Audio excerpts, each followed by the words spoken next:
Stop scrolling. Stop making excuses. Stop lying to yourself about your potential. The life you dream of is slipping away while you do nothing. Nothing in your life changes until you accept full responsibility for where you are right now. Not partial responsibility, not shared responsibility. Full responsibility. Because the moment you blame circumstances, people, luck, or timing, you give away your power. You might feel justified, but you become stuck. Responsibility is not about guilt, it's about control. If it's your fault, it's also your solution. Most people want better results without better ownership. They want different outcomes while telling the same stories about why things didn't work. But your life does not respond to explanations. It responds to decisions. Every result you see around you is a receipt for choices you've already made, whether consciously or unconsciously. Until you accept that truth, you will keep repeating the same cycles and calling them bad luck. The world does not reward intention. It rewards execution. You can have the best reasons in the world for why something didn't happen, and none of them will change the outcome. Reasons don't move markets. Reasons don't build discipline. Reasons don't create momentum. Responsibility does. The person who wins is not the most talented. It's the one who takes ownership when things go wrong and corrects course immediately. When you take responsibility, something powerful happens. Your focus shifts from complaining to creating. You stop asking, "Why did this happen to me?" and start asking, "What am I going to do about it?" That single shift separates leaders from victims. Victims wait for conditions to improve. Leaders improve themselves until conditions have no choice but to change. Your environment may influence you, but it does not control you. Your past may explain you, but it does not excuse you. There are people who came from less, had fewer opportunities, and faced greater obstacles, yet still found a way forward. The difference was not luck, it was ownership. They decided that no matter what happened, their response was their responsibility. Responsibility is uncomfortable because it removes your excuses. And excuses are emotionally comforting. They protect the ego. They allow you to stay the same while pretending you're justified. But comfort is expensive. It costs growth. It costs progress. It costs time you will never get back. When you choose responsibility, you trade comfort for power, and that trade always pays off. You cannot control everything that happens in your life, but you can control how you respond, what you learn, and what you change next. And that control is enough to completely alter your future. The person who accepts responsibility doesn't waste energy blaming the past. They invest energy building the future. Look at your habits. Look at your standards. Look at what you tolerate. Those things are not accidents. They are decisions. And if your results are not where you want them to be, the solution is not motivation or inspiration. It's ownership followed by action. Fixing yourself starts when you stop demanding fairness and start demanding discipline from yourself. People often say, "I'll take responsibility when things get better." But things get better when responsibility comes first. Ownership precedes opportunity. Discipline comes before freedom. The moment you decide to own your life completely, you stop being reactive and start being intentional. The truth is, no one is coming to rescue you, and that realization can feel heavy at first. But it is also the most freeing truth you will ever accept, because if no one is coming to save you, then you are not waiting anymore. You are building, you are adjusting, you are moving forward. When you accept responsibility, you reclaim your power. And once you reclaim your power, progress is no longer optional. It becomes inevitable. Most people think failure is the enemy, but it's not. Delay is. Failure can teach you something valuable in a single moment, but delay quietly steals from you every single day. It feels harmless at first. It feels reasonable. It feels like you're being cautious, patient, or strategic. But in reality, delay is fear dressed up as logic, and it slowly erodes your future while you convince yourself that you still have time. When you delay action, you are not standing still. You are moving backward. Momentum is either building or fading. It never stays neutral. Every time you postpone what you know you should do, you train your mind to disobey your own intentions. Over time, this creates a dangerous gap between what you say you want and what you are willing to do. That gap is where confidence dies. Failure hurts your pride, but delay damages your identity. When you fail, you can adjust, learn, and try again. When you delay, you reinforce the habit of avoidance, and avoidance becomes a lifestyle. People don't wake up one day and decide to live small lives. They arrive there slowly through a series of delayed decisions and postponed actions. The cost of delay is invisible at first, which is why it's so dangerous. You don't feel it the way you feel a loss or a mistake. But every delayed action compounds like interest, except the interest is regret. Regret for time wasted, regret for skills not learned, regret for opportunities that passed quietly while you were getting ready. You don't need perfect conditions to start. Perfect conditions are a myth. They are a story people tell themselves to justify inaction. If you wait until you feel ready, you will be waiting forever. Readiness is a byproduct of movement, not a prerequisite for it. You become ready by doing, not by waiting. Fear often disguises itself as planning. You tell yourself you're researching, preparing, or learning more, and sometimes preparation is necessary. But most of the time, it's procrastination with better vocabulary. The real question is not whether you know enough. The real question is whether you are willing to act with what you know now. Delay robs you of momentum, and momentum is everything. Momentum makes hard things easier. Momentum builds confidence, clarity, and courage. But momentum only comes from action, and the longer you wait, the harder it becomes to start, because starting requires more energy than continuing. People who succeed are not fearless. They are decisive. They understand that action creates clarity, not the other way around. They would rather take a step and adjust than stand still and stay safe. Safety feels good in the moment, but it becomes suffocating over time. The tragedy of delay is that it convinces you that tomorrow is guaranteed. But tomorrow is not promised, and even when it arrives, it comes with new distractions, new responsibilities, and new excuses. The best time to act was earlier. The second best time is now. Every delayed decision is a vote for the life you're trying to escape. Every immediate action is a vote for the future you want. You don't need more time. You need more courage. Courage to start before you're ready, to move before you're confident, and to act before fear loses its grip. Failure might bruise your ego, but delay will break your spirit. And the longer you wait, the louder regret becomes. Your future is not being shaped by what you intend to do someday. It is being shaped by what you do repeatedly every day. Habits are powerful because they operate quietly. They don't demand attention, but they determine direction. You may not notice their impact in the moment, but over time, they compound into the results you're living with right now. Most people overestimate what motivation can do and underestimate what habits control. Motivation comes and goes.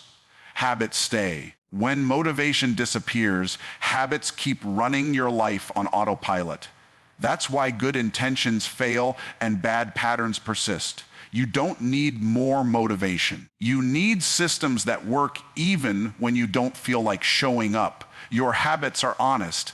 They reveal what you truly prioritize, not what you say you care about. You can talk about goals all day, but your daily actions tell the real story.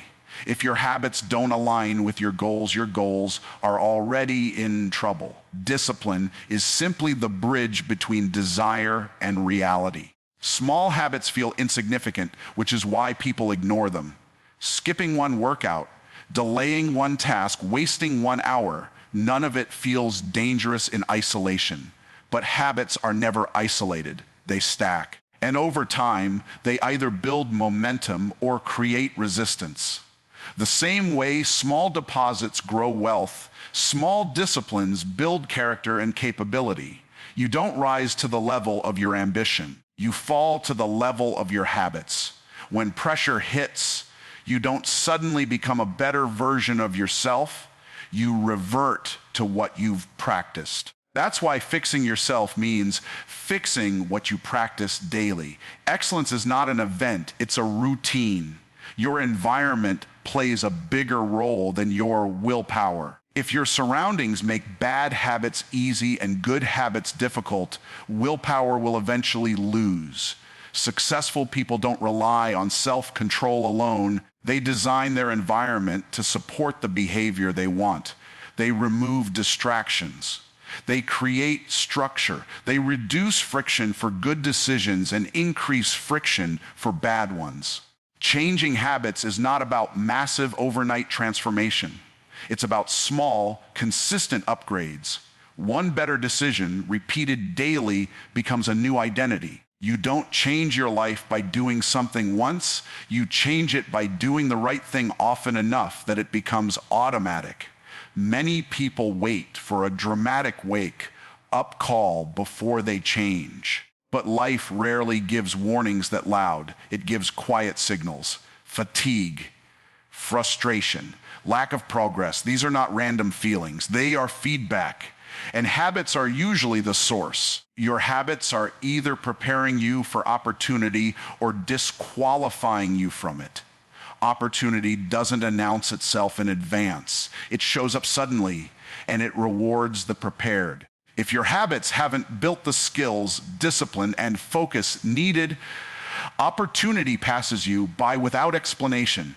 You don't break bad habits by fighting them head on. You replace them. Every habit exists because it serves a purpose, even if that purpose is temporary comfort or distraction. The goal is not to eliminate behavior, but to redirect it towards something that produces long-term results. Fixing yourself starts with an honest audit of your daily routines, not your goals, not your dreams, your routines. What you do in the morning, what you do when no one is watching, what you do when you're tired, stressed, or bored. Those moments reveal who you are becoming. Your future self is being built quietly, habit by habit. And whether that future feels powerful or disappointing depends on what you choose to repeat starting today. Most people say they want growth, but what they really want is comfort. Comfort feels safe. It feels familiar. It feels earned. But comfort is deceptive because it gives you the illusion of peace while quietly limiting your potential. Growth and comfort cannot occupy the same space for long. One always pushes the other out. Everything that expands your life requires discomfort first. Learning new skills is uncomfortable. Changing habits is uncomfortable. Having difficult conversations is uncomfortable. Discipline is uncomfortable. But discomfort is not a sign that something is wrong. It's a sign that something is working. Resistance is the price of progress. Comfort keeps you where you are. Growth demands that you leave the familiar. That's why so many people stay stuck, not because they lack ability, but because they fear the temporary pain of change more than the permanent pain of regret. Comfort today creates limitations tomorrow. When you choose comfort repeatedly, you train yourself to avoid challenge. Over time, your tolerance for difficulty shrinks. Things that once felt manageable start to feel overwhelming. But when you choose discomfort intentionally, your capacity expands. You become stronger, more confident, and more capable. Discomfort builds resilience. Comfort erodes it. The problem with comfort is not rest. Rest is necessary. The problem is living in rest mode permanently. There is a difference between recovery and avoidance. Recovery prepares you for the next level. Avoidance keeps you from ever reaching it. Growth requires tension, effort, and commitment. Comfort often disguises itself as self-care. You tell yourself you deserve a break, and sometimes that's true. But when breaks become habits and habits become excuses, progress stops. Discipline is not punishment, it is self-respect in action. It's choosing what your future needs over what your present wants. People who grow consistently don't wait until they feel like doing the hard thing. They do the hard thing first. They understand that emotions follow action, not the other way around. If you wait to feel motivated, you give your emotions control over your destiny. Comfort is expensive, but the bill comes later. It comes in the form of missed opportunities, unfulfilled potential, and quiet regret. Discipline feels expensive up front, but it pays dividends for life. Temporary discomfort creates long-term freedom. You cannot become extraordinary while clinging to ordinary routines. New levels demand new behaviors. What got you here will not get you there. Growth requires letting go of familiar patterns that no longer serve you, even if they feel safe. Every time you avoid discomfort, you strengthen the habit of avoidance. Every time you lean into discomfort, you strengthen the habit of courage.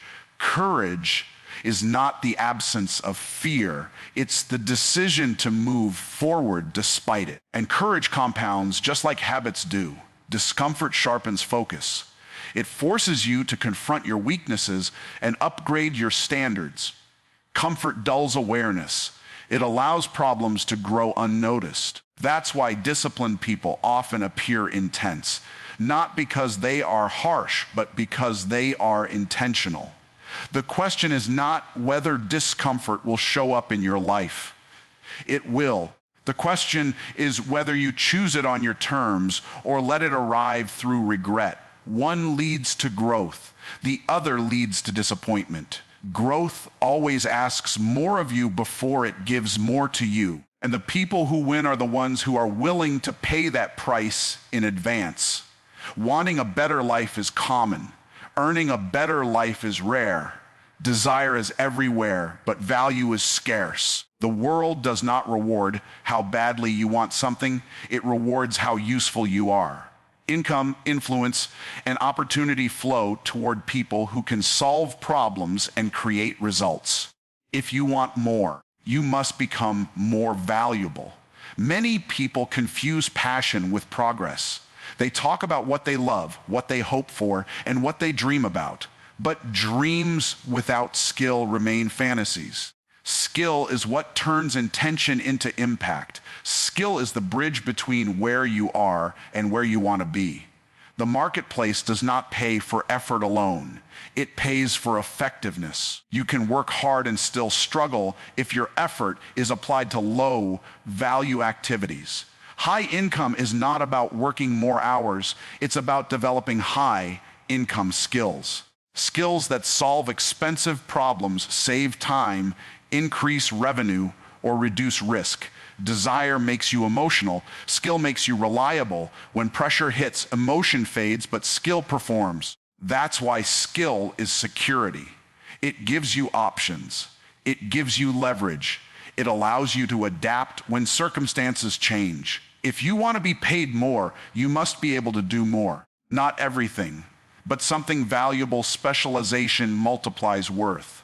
The more rare and refined your skill, the less replaceable you become. General interest leads to general results. Focus creates distinction. Learning a skill requires humility. You must accept being bad before you become good. That discomfort stops most people. They would rather protect their ego than build their future. But growth demands that you become a beginner again, willing to learn, practice, and improve without applause.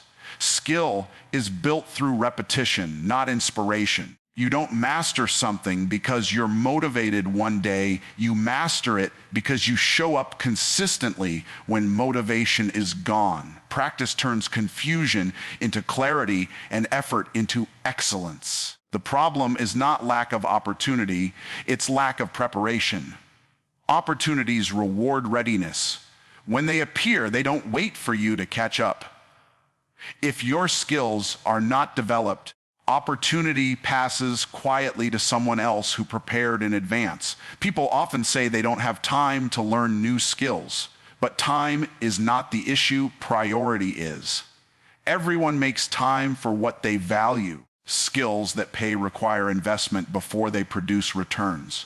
But once they do, they continue paying long after the learning phase is over. Skill also builds confidence. Real confidence is not hype or self-talk, it's competence. Knowing you can deliver results removes fear. It allows you to speak clearly, act decisively, and negotiate from strength. Fixing yourself means upgrading your capabilities. Not just consuming information, but applying it. Not just watching, but practicing. Not just hoping, but becoming. Desire may get you started, but skill determines how far you go. When you increase your skill, you increase your options. And with options comes freedom. Regret is a quiet killer. It doesn't always scream in the moment, but over time, it becomes louder than any failure you've ever faced. Most people think failure is the worst outcome. It isn't. Failure teaches, failure challenges, and failure refines. Regret, however, comes from inaction, from knowing you could have done more and choosing not to. That is the most expensive loss of all. Every choice you delay, every risk you avoid, every moment you settle for less than you could be doing compounds into regret. It starts small, a missed opportunity, a postponed decision, a day wasted. At first, you barely notice, but life is cumulative. Tiny regrets stack into a mountain that eventually blocks your path, leaving you staring at a life you could have had while wondering why you didn't act. Regret doesn't come from trying and failing. It comes from not trying at all. People live in fear of mistakes, but in doing so, they trade the chance to grow for the comfort of the known. They convince themselves that it's safer to wait, to hesitate, to think it over. And in that waiting, they lose more than just time. They lose themselves. Your potential is a resource. Every day that you ignore it, every day you fail to develop it, you spend it on trivialities. The worst part is that you know it. You sense it in the pit of your stomach. You feel it in your restless nights. You look around and see others moving forward while you remain stagnant, and you feel the sharp edge of your own choices, or lack of them. Regret also comes from avoiding responsibility. You see what's wrong in your life, yet you fail to act. You see habits that destroy you, patterns that limit you, and opportunities that slip away. Every time you blame circumstances or other people instead of fixing yourself, you cast another vote for regret. In the long run, it's not the world that will punish you, it's your own conscience. The good news is that regret is avoidable. You don't need perfect conditions, perfect knowledge, or perfect timing. What you need is action, immediate, decisive, relentless action. Every step you take toward improvement today is a shield against regret tomorrow.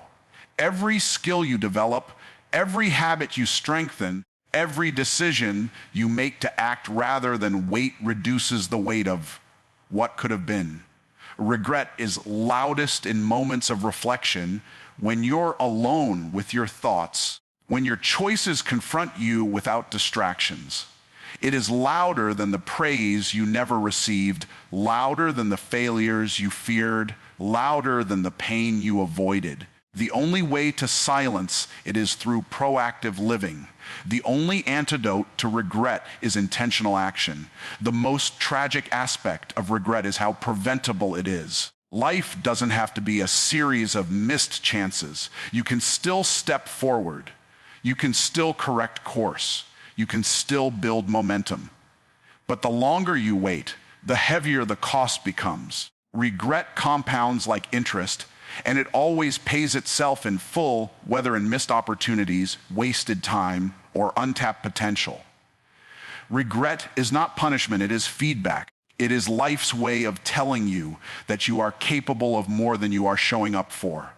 It is a signal that you are avoiding responsibility, comfort over courage, hesitation over decisive action. It is a call to change, and ignoring that call only makes the eventual consequence harsher. Every day you delay fixing yourself, you give life another chance to remind you of what you didn't do.